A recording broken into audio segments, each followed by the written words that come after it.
todos los detalles y qué es lo que está ocurriendo, no solo en nuestro país, sino en la región. Quiero agradecer a Alex Vilca, líder indígena, vocero de la Coordinadora de Defensa de la Amazonía, por acompañarnos esta noche. Como siempre es un gusto verte, Alex, qué gusto. Gracias. Gracias, Jimena, pues encantado de estar en tu programa. Gracias. Y también Marco Gandarillo, investigador del CEDIC. ¿Cómo estás, Marco? Qué gusto. Muchísimas gracias, Jimena, encantado. Y bueno, nosotros estamos en vivo. Hay un representante del Movimiento al Socialismo que nos ha llamado hace algún momento. Un percance familiar no le permite llegar al programa. Él tenía toda la intención, pero bueno, lo excusamos. El programa es en vivo y tiene que continuar y él no podrá llegar. Así que, bueno, esto continúa. Gracias por acompañarnos. Este es un tema que se tiene que hablar con urgencia. Se tiene que gritar más fuerte, a pesar de todas las presiones, persecución a los activistas, no solo en Bolivia, y hemos visto lo que ha pasado en Colombia, en el Brasil, lo que se está dando, pero es urgente, y no estamos peleando solamente por comunidades indígenas, no estamos peleando solamente por el intereses de uno, estamos buscando cuidar este planeta que es de todos, ¿no? Alex, Marco. Bueno, sí, Jimena, ayer justamente pues se viene celebrando desde 1997. Esto ocurrió en Curitiba, Brasil, cuando muchos afectados por estas grandes mega construcciones que tienen que ver con las hidroeléctricas se reúnen para decidir en conjunto que este sea el día, el 14 de marzo, un día para poder hablar sobre las afectaciones, para poder denunciar, para poder educar, para poder sensibilizar a la población sobre las grandes afectaciones que producen este tipo de obras. Entonces, te agradecemos mucho por este espacio. Ayer estuvimos en la Asamblea Permanente de Derechos Humanos de Bolivia, junto a varios expertos, Jorge Molina, Pablo Solón, el doctor José Tejero y mi persona hablando, Marco, reflexionando. Marco estaba también, sí, tuvo un pequeño percance, pero creo muy fundamental el poder seguir profundizando estos temas. Jimena. Gracias, Alex. Marco, estamos todos preocupados por los daños causados a ríos y cuencas. Te hablo de todos, de la sociedad civil. No te hablo de quienes tienen las decisiones políticas, porque ya vemos cuál es el rumbo de esto. Te hablo porque si bien están los pueblos indígenas, pero no los podemos dejar solos. Tiene que haber la conciencia ciudadana. ¿Estamos preocupados? Mira, justo lo que tú dices es quizás el tema más importante desde ayer y de estos días. Por un lado, casi todos los gobiernos de los países de la región, casi todos, tienen una cartera de proyectos de grandes hidroeléctricas como nunca antes en la historia. Ni siquiera cuando estuvieron de moda el siglo pasado. Perú tiene más de 60 proyectos en carpeta. Bolivia tiene hoy día 22. Brasil sigue proyectando construir más hidroeléctricas en toda la Amazonía. Y entonces la pregunta detrás de esto es, o el hecho que estamos viendo, constatando, es que prácticamente en todos los países existen movimientos ciudadanos que agrupan un sinnúmero de actores de las sociedades que reclaman por los efectos que están en diversos planos, ¿no? En planos incluso tan poco de moda también como la soberanía de los países, ¿no? Entonces, qué sé yo, en Brasil tienes un movimiento inmenso de millones de personas contra las hidroeléctricas, le llaman barragens en Brasil, son todas estas mega infraestructuras, tanto para generar energía eléctrica como para contener las aguas residuales de la minería. En Bolivia es una cosa muy reciente, pero luego hablaremos con más profundidad cuándo surge todo esto, pero es notable que prácticamente las principales ciudades del país hayan habido diferentes expresiones, ¿no? Como las que hubo ayer en la asamblea que mencionaba Alex, pero también en Santa Cruz hubieron diferentes actos, en Cacho La Esperanza. En Cacho La Esperanza también, en los que se dieron a conocer esta manifestación ciudadana de rechazo a esta decisión arbitraria de los estados, en este caso de los nuestros, de construir estas grandes infraestructuras que tantos daños causan, que sabemos que causan daños irreparables en muchos planos de nuestra vida, desde el ambiental hasta, te digo, ese tan venido a menos concepto de soberanía. Permítanme, por favor, compartir esta conversación con imágenes, notas, que son el reflejo de lo que está ocurriendo en la región. ¿Cuánto es lo de Coca-Codo en Ecuador? Poco más de 2 años, cuando inauguran Coca-Codo Ecuador, se anunció que sería el proyecto hidroeléctrico más grande en la historia de Ecuador. Esta represa fue construida por la empresa china Sinohydro, que fue una de las últimas y más ambiciosas construcciones promovidas ¿por quién? Por el entonces presidente Rafael Correa. Compartimos la nota, por favor. Que no fueron pocas las advertencias de que, por decirlo menos, el proyecto no convenía.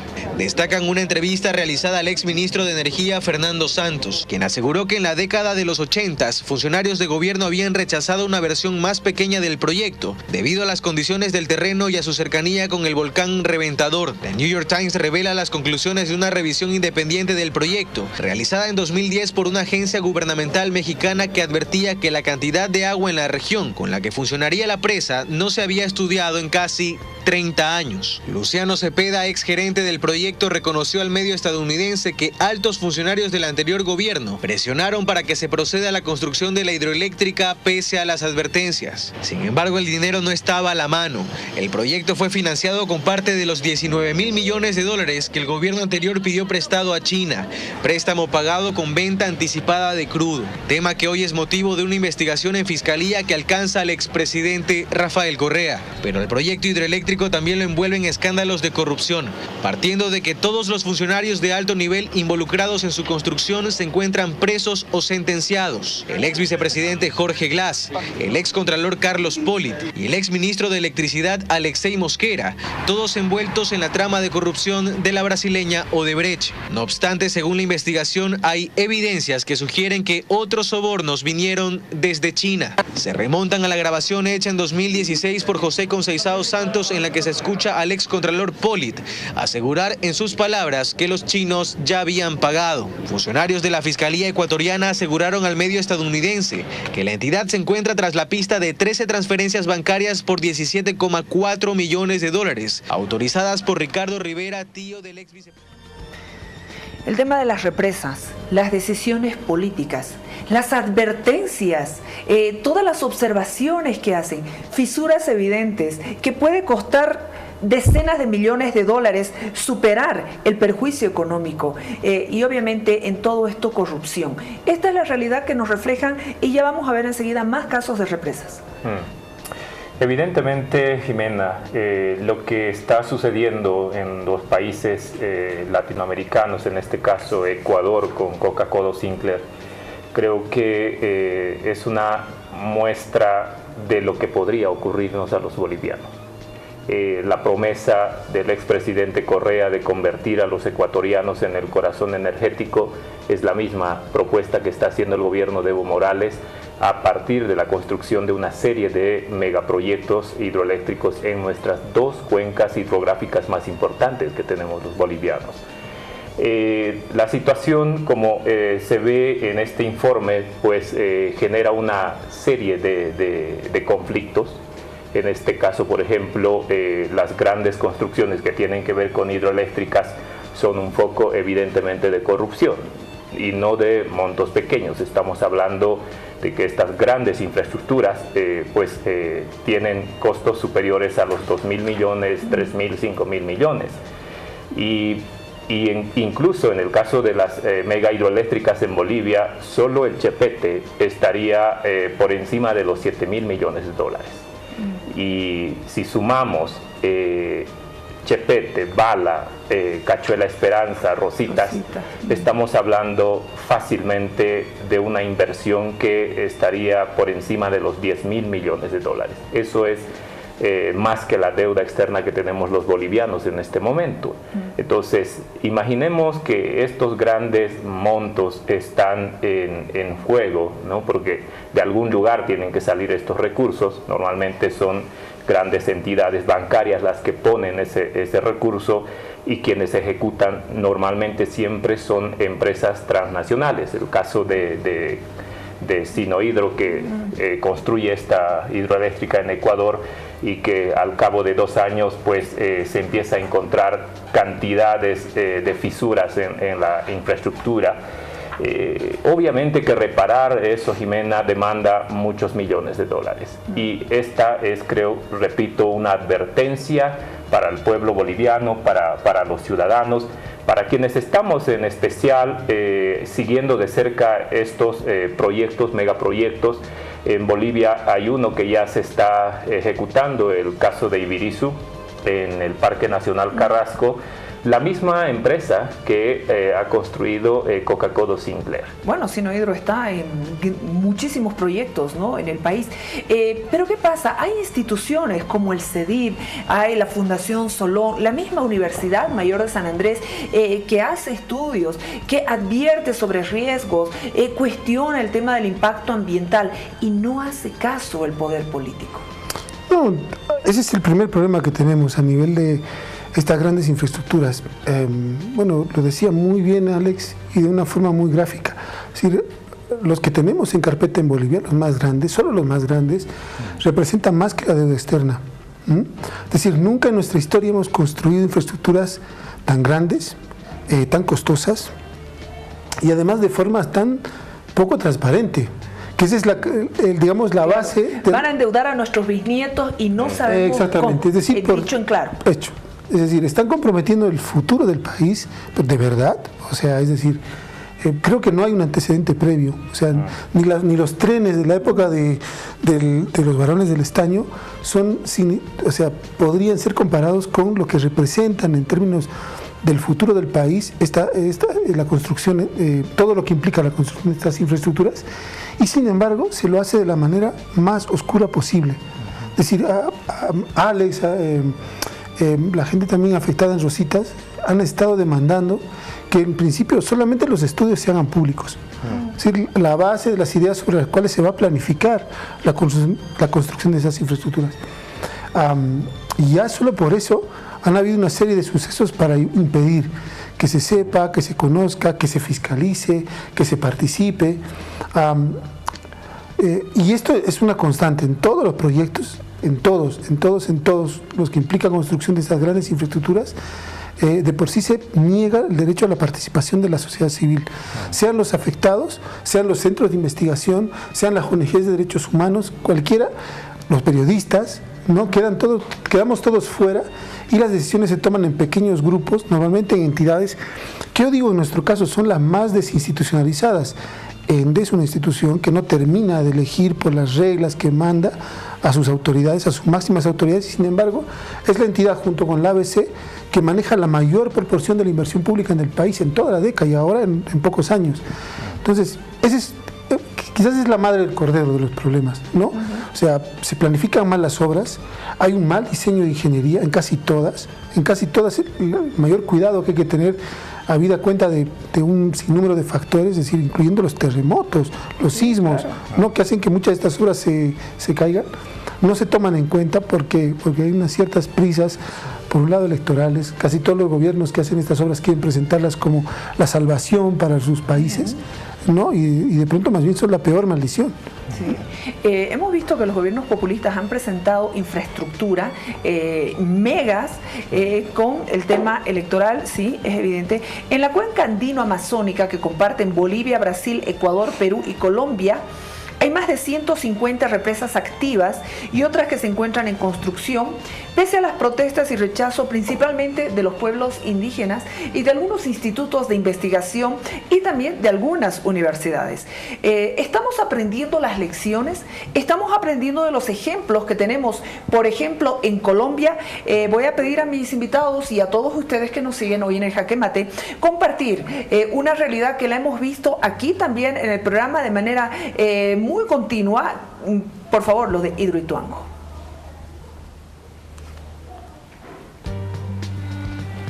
De máquinas, solo 2 están descargando el agua. Una obstrucción al interior de la caverna que no puede monitorearse impide el flujo por estas otras 2 salidas. Más a la izquierda puede verse el túnel de desviación del río Cauca y el agua que empieza a salir de él. Esa fue la emergencia reportada esta mañana. El caudal actual al nivel del embalse es de 1.866 centímetros cúbicos y está descargando 1.050 centímetros cúbicos por segundo. La carrera contra el reloj continúa, aunque EPM espera estar cumpliendo el nivel necesario en el muro de contención en 2 días. Hidroituango aún respira. Recorrer las entrañas del proyecto es impresionante, pero salir a lo más alto de la estructura da escalofrío. Más de 2.000 hombres y mujeres trabajan sin parar, día y noche, para alcanzar el nivel del vertedero. La carrera contra el tiempo no da espera. El flujo de agua del túnel de desviación que encendió la alerta esta mañana no generó el aumento significativo del caudal embalse abajo, aunque la alerta se mantiene. Todo el día, ir corriendo. De la avalancha. Agitado, este hombre busca una salida desesperada de Puerto Valdivia. Vale, que están avisando, entonces la cosa es seria. Del otro lado del puente, una vez más, la sirena presagiaba lo peor para 4 poblaciones ribereñas. Nos están ordenando la evacuación de toda la población que aún nos queda por acá hasta el municipio de Cáceres, o sea que tenemos que evacuar Puerto Valdivia, Tarazá y Cáceres. Este sobrevuelo registró la evacuación de personas hacia sitios seguros en Puerto Antioquia y Cáceres. Allí, miembros del ejército ayudaban a las personas a salir de sus viviendas hacia albergues. Mientras que sobre el río, un helicóptero de la policía hacía perifoneo. Un oficial de la policía lo está haciendo, básicamente haciendo la invitación muy respetuosa para que acaten estas instrucciones. Advertencias sobre esta represa se dieron. Incluso tuvimos acá la posibilidad de conversar vía Skype con Juan Pablo Soler, que en algún momento estamos tratando de superar la conexión para poder conversar con él también vía Skype. Ha costado la vida también de activistas, de 2 de ellos. ¿Cómo no podemos aprender las lecciones? Alex y luego Marco, por favor. Sí, Jimena, creo que lo que nos depara o a lo que nos enfrentan estos megaproyectos, especialmente a quienes somos defensores sociales de la tierra, del territorio, del medio ambiente, pues es una sistemática violación de nuestros derechos. Vemos en otros países como Colombia, como Brasil, como Honduras, Guatemala, donde permanentemente nuestros hermanos indígenas, en especial hombres y mujeres, son asesinados. Muchos desaparecidos, y pues en Bolivia, si bien todavía no estamos en esos niveles de asesinato, de desaparición, pero ya vivimos una persecución permanente, un hostigamiento, una descalificación a este ejercicio, a este esfuerzo que hacemos de defender nuestros recursos naturales, de defender la vida, de defender los ríos, el agua. Creo que esto es algo que necesitamos, Jimena, seguir tocando, profundizando, socializando. La experiencia que están viviendo nuestros hermanos indígenas, campesinos, bariqueros, en el caso de Colombia, con la hidroeléctrica Hidroituango, es pues de una crisis humanitaria. Hace pocos días atrás, cuando se cerraron las compuertas, produjeron una disminución notable del caudal de este río y una mortandad de peces. La gente que trabaja en los ríos, que se sostiene o que su economía depende del río, pues han sido tremendamente afectados. Cuando se hacen los estudios, Jimena, de las afectaciones del embalse, hasta dónde va a llegar el alcance, normalmente los gobiernos y las empresas interesadas tratan de reducir a lo mínimo posible, con tal de no asumir las compensaciones. Entonces, toda esta gente que kilómetros de kilómetros han sido afectados aguas abajo del embalse de Hidroituango, no estaban contemplados. Entonces, esta gente está sufriendo, no tiene una paz en su vida, tienen que vivir pendientes de que en qué momento esta represa puede colapsar. Es prácticamente escuchar los testimonios de vida de estos hermanos que sufren en Colombia con esta mega hidroeléctrica, que al igual que en Bolivia, que al igual que en Ecuador, se les ha prometido a los colombianos de que a partir de Hidroituango ellos iban a ser uno de los países exportadores de esta energía. Este proyecto, que ya debería estar funcionando, hasta la fecha no está, por todo lo que hemos visto. Y duplicó el presupuesto, ¿no? Así Marco. Mira, digamos en dos palabras, son mega obras que normalmente generan mega impactos. Yo el año pasado, en marzo, acompañé a justamente Isabel Zuleta, que es una de las líderes del movimiento de Ríos Vivos, justamente este proyecto. Estuvimos juntos en una gira en Naciones Unidas presentando una serie de informes, y uno de los más dramáticos era precisamente el de ellos, ¿no? Dentro de todo lo dramático que es la situación latinoamericana, a nivel de grandes obras extractivistas, porque los mega impactos, en especial en este proyecto, conllevaron desde el momento mismo de haber decidido hacer la obra, iniciar una serie de acciones de violaciones sistemáticas de sus derechos.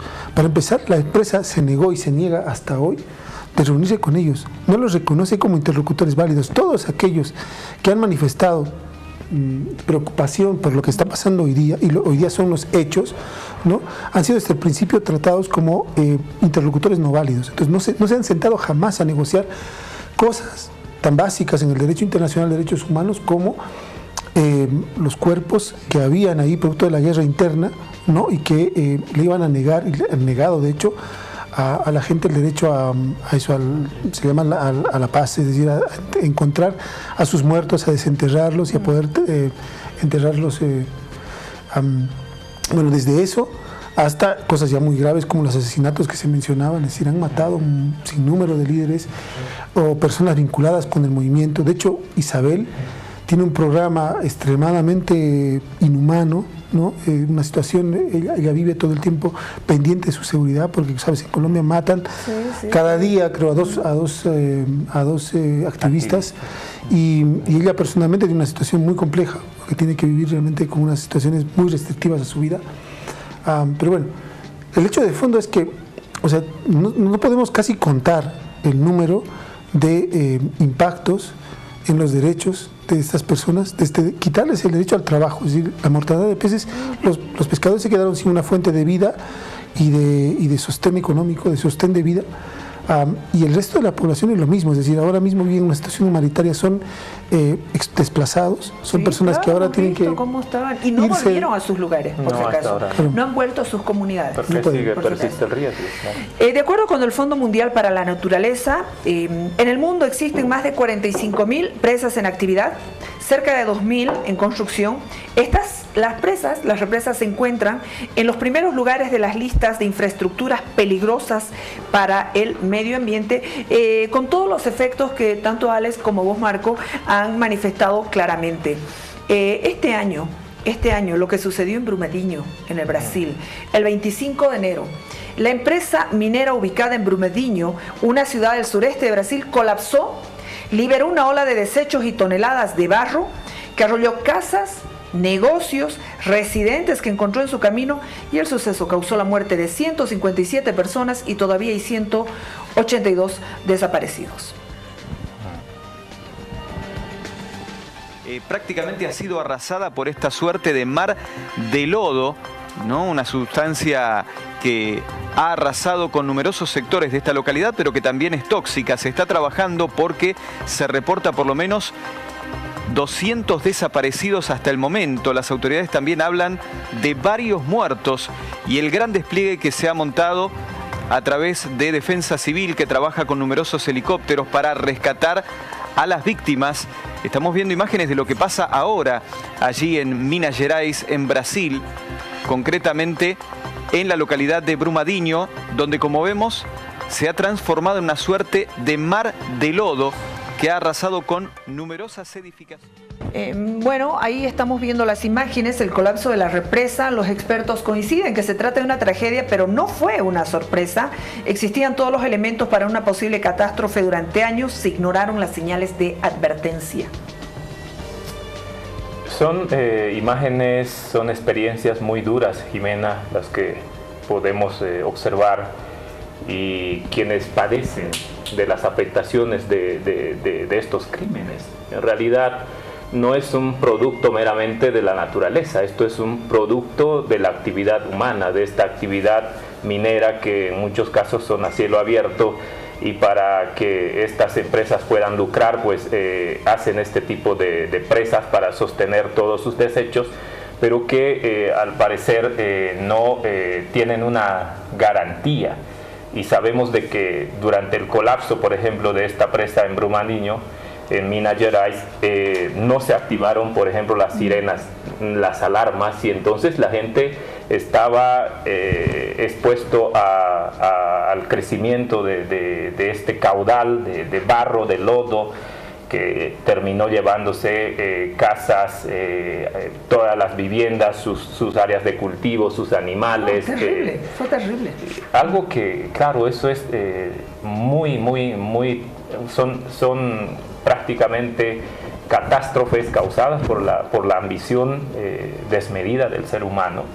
Y creo que todo esto, este sacrificio que hacen los pueblos indígenas, los pueblos campesinos, en el caso de Bolivia, pueblos originarios, es prácticamente en favor de aquellos que tienen grandes poderes económicos. Todo este sufrimiento, la pérdida de vidas humanas, de todo el esfuerzo, el sacrificio de construir algún equipamiento, algo material, se van de un momento a otro. Y eso es algo que tenemos que estar muy conscientes los bolivianos. Los gobiernos tienen que estar muy expectantes de lo que está pasando en otros países. Es para nosotros como defensores sociales, como activistas indígenas, una lucha, sabemos, desigual, porque movernos, llegar a poder comunicar, a poder sensibilizar, Jimena, no es sencillo, más aún cuando hacemos esta labor, pues los líderes sociales somos siempre hostigados, somos siempre amedrentados, y hay ese temor, obviamente, de expresarnos libremente. Entonces creo que esto es importante que conozca la opinión pública, que conozcamos los bolivianos, no solo quienes estamos con esa afinidad al cuidado medioambiental, porque esto afecta prácticamente a todos, absolutamente a todos los bolivianos y las bolivianas. Como decías vos, Marco, las mega represas tienen mega impactos, pero antes de estas vienen ofrecimientos de que vamos de empleo a para empezar, sí, eso, de empleo para la gente que vive ahí, empleo. De que se les va a cambiar, se les va a mejorar las condiciones de vida, se les vende castillos que al final resultan ser de arena, donde los propios indígenas terminan enterrados en él.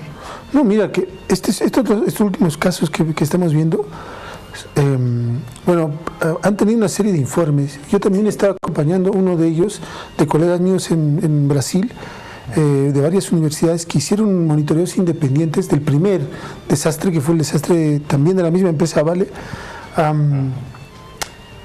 Problema, es irrecuperable el área que ha sido afectada. O sea, las conclusiones del primer, o sea, este ha sido todavía muy reciente, pero los informes del primer rompimiento, que fue creo en el 2015, es irrecuperable. O sea, mataron todo lo que había a su paso, por supuesto, incluyendo a las cientos de personas que fueron...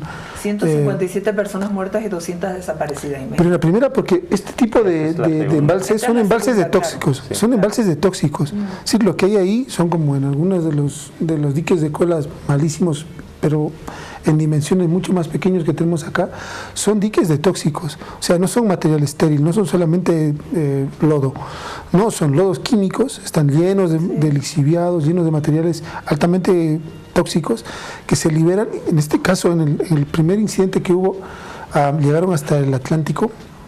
O sea, es la mayor catástrofe ambiental de Brasil. O sea, la anterior fue la mayor catástrofe. Esta es la segunda mayor catástrofe registrada, además, en un periodo muy breve de tiempo. Entonces, ¿cuál es el mensaje, me parece a mí? El mensaje es que ciertamente la capacidad de nuestros gobiernos, que son los que promueven estas actividades, de fiscalizarlas, son absolutamente desproporcionadas. Es decir, emplean un aparato gigantesco para promover estas actividades, incluyendo la propaganda, pues se gasta mucho dinero para promocionarlas como obras de un gran beneficio, como fundamentales. Nuestros países casi ya no pueden vivir si no hacen estas grandes obras, pero luego cuando ocurren los problemas, o sea, la capacidad de respuesta de los estados hablando en términos institucionales, es menos de las que hemos tenido que sido para atender aquí lo del problema de Alpacoma. O sea, tenemos a 10 personas, no hay un comité científico para atender estos problemas, deberían haberlos, así como se plantea que estas son las obras que nos salvan, o sea, no hay un cuerpo en el propio Estado luego para contener los problemas que genera. Entonces en el Brasil, con toda la institucionalidad, por supuesto mucho más grande y sólida que la nuestra, estos desastres demostraron que no se puede, o sea, lo que había era insuficiente, incapaz de atender la magnitud del problema, y como digo, es el mayor desastre ambiental en Brasil. Es irrecuperable todo el área que se ha perdido, son miles de kilómetros, o sea, literalmente, donde no se va a poder hacer ninguna actividad que había, o sea, ninguna actividad sostenible, económica, y el daño a la naturaleza es irreparable, claramente. Estábamos hablando al principio de que, por ejemplo, en el caso de 4 hidroeléctricas para Bolivia, el Bala, Chepete, Rositas y Cachuela Esperanza, que requieren una inversión de 11.795 millones de dólares, cifra superior a la actual deuda externa de Bolivia, como lo reflejó Alex. ¿Qué pasa? ¿Se escucha a los pobladores? ¿Se escucha a la gente que está siendo afectada? Por favor, quisiera compartir 2 testimonios de hermanos. Por favor, adelante. Parte de nuestra realidad con un poco de las imágenes maravillosas que tenemos en nuestro país.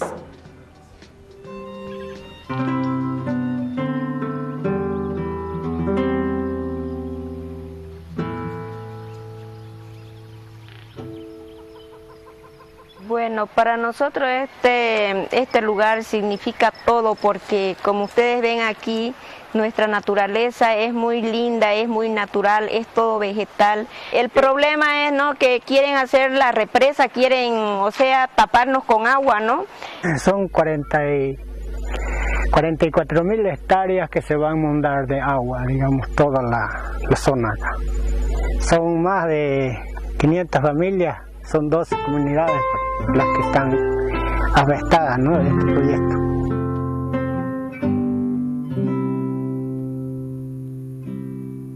Esa maravilla, esa belleza que tenemos de país, bueno, ni se imaginan todo lo que es en este momento mostrar también el Madidi, mostrar toda la maravilla que tenemos en nuestro país. Alex, tú advertiste que solo con los proyectos hidroeléctricos Chepete, Bala, Rositas y Cachuela Esperanza, el país estaría condenado a perder una superficie territorial de 2.000 kilómetros cuadrados a causa de los embalses. Así es, Jimena. Estamos hablando de alrededor de 2.000 kilómetros cuadrados de extensión de tierra que estaríamos anegando bajo cientos de metros de agua. Tierras que son bastante fértiles, tierras que son bastante productivas, como podemos ver en estas imágenes en la región de Rositas. Ni qué decir del Parque Nacional Maridi, una de las áreas protegidas más emblemáticas que tiene no solo los bolivianos, sino el planeta entero. Se estarían poniendo en total riesgo de destrucción, Jimena. Entonces, ayer en este foro, en este debate, junto a expertos investigadores, planteaba a los asistentes y les hacía una pregunta: si los bolivianos estamos dispuestos a sacrificar 2.000 kilómetros cuadrados de extensión de nuestro territorio para generar electricidad y vendérselo a los países vecinos, porque ahora eso plantéaselo a la ciudadanía, claro, a la gente que está escuchando. Esta energía, Jimena, no está pensado para los bolivianos. Claro. Nosotros al momento tenemos 2.200 megavatios de potencia instalada. De estos, 1.600 son los que consumimos en promedio. Entonces tenemos un remanente de al menos 600 megavatios que nos permitiría proyectarnos hacia el futuro tranquilamente. Y si ahí le apostamos a las energías alternativas como la fotovoltaica, la eólica y pequeñas centrales hidroeléctricas, estaríamos resolviendo nuestras necesidades. Lo preocupante es que se está pensando en estas grandes megaestructuras que tienen que ver con hidroeléctricas para exportar energía a los países vecinos. Y Y eso es algo que tenemos que estar conscientes, porque ¿quiénes van a sacar ventaja de todos estos millones a invertirse? Ecuador ha sacrificado 19.000 millones para hacer sus represas, sus puentes, sus carreteras. Ahora están prácticamente endeudados y viendo las formas de cómo pagar sus deudas. A los bolivianos, Jimena, quieren endeudarnos 30.000 millones de dólares solo para el tema energético. Ahorita estamos hablando de solo 4, pero decía Marcos, están planificados en carpeta 22 hidroeléctricas, 22 megahidroeléctricas. Esto es algo que en realidad no cabe en nuestra cabeza, no cabe por qué se está llevando al pueblo boliviano hacia este desastre que endeudaría pues obviamente a las futuras generaciones.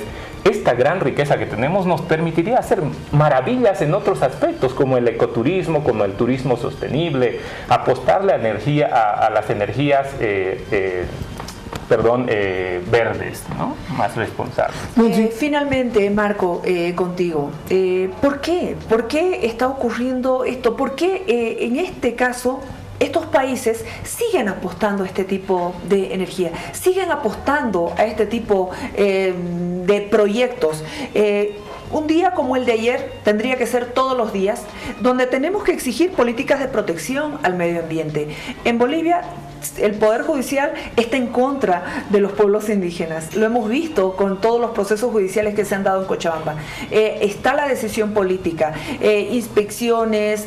Todo está en contra de los pueblos indígenas, en contra de nuestras áreas, de nuestros parques nacionales. Por favor, tu reflexión para cerrar este tema. Mira, muy sencillamente, ¿cuándo empezó la locura de nuestro Estado, de nuestro gobierno, de querer construir estas hidroeléctricas, estas mega hidroeléctricas?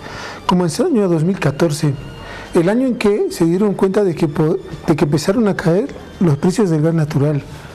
Es decir, inundar Bolivia para tener otra fuente de divisas y de ingresos para el Estado. Esa es la lógica que tiene, ¿no? Es decir, aun cuando toda la lógica muestra que vamos a gastar muchísimo por muchísimos años, nos vamos a endeudar, y que probablemente no logremos como país, digo, creo que hay unos grandes intereses detrás de la construcción, en nuestro caso, como en otros países, de estas grandes hidroeléctricas, y una desesperación porque tampoco existe una visión alternativa. Y en ese sentido, lo grave de lo que está pasando en Bolivia es que no se escuchan las cosas que decía Alex hace un momento. Si ahí nosotros tenemos una serie de oportunidades de vida, ¿no? De vida digna, de vida soberana, realmente alternativas, no a la destrucción de todo lo que estamos viendo en el país, pero no se les escucha. Es decir, la idea de nuestro Estado es hoy día, vamos a construirlas, cueste lo que cueste, ¿no? Y aunque esto finalmente en el corto plazo, en los próximos años, no nos genere ni siquiera eso que se espera, que son divisas, ¿no? Por demás, se ha demostrado estos últimos 2 años que encima hasta los costos que se estiman las hidroeléctricas y el precio que se espera recibir está muy por encima de lo que está en los mercados regionales. Sí. No, hoy día, no sé, ayer creo que fue Pablo Solón que mencionaba que nosotros, y por además yo lo acabo de ver en el plan energético, estamos gastando 70 millones de dólares, o queremos gastar 70 millones para nosotros construir el tendido eléctrico en Argentina. Para nosotros pagar la parte de los kilómetros. Pagar cuando ellos son los que nos necesitan, cuando ellos podrían. Es una cosa que no tiene ningún sentido, ni pies ni cabeza, pero lo estamos haciendo. Es decir, la única manera, en mi opinión, de ponerle un freno a esto es realmente tener una voz como sociedad, desde la prensa hasta los pueblos afectados directamente, no todos, evitar que se condene lo que yo pienso que es realmente el peor desastre económico y ambiental que podemos enfrentar. Muchas gracias, Marco. Gracias, Alex. Han sido ustedes muy amables y siempre el compromiso de tocar no solamente un 14 de marzo, un 15 de marzo, sino estar de manera permanente y con diálogos como esto podemos llegarle a la ciudadanía con imágenes, con videos, con notas, con todo documentado, certificado, con experiencias vivas. Podemos llegar a ustedes y advertir sobre el riesgo de las represas. Gracias, Marco. Muchísimas gracias, Jimena. Bueno, nosotros estamos listos. Por favor, compartimos estas imágenes.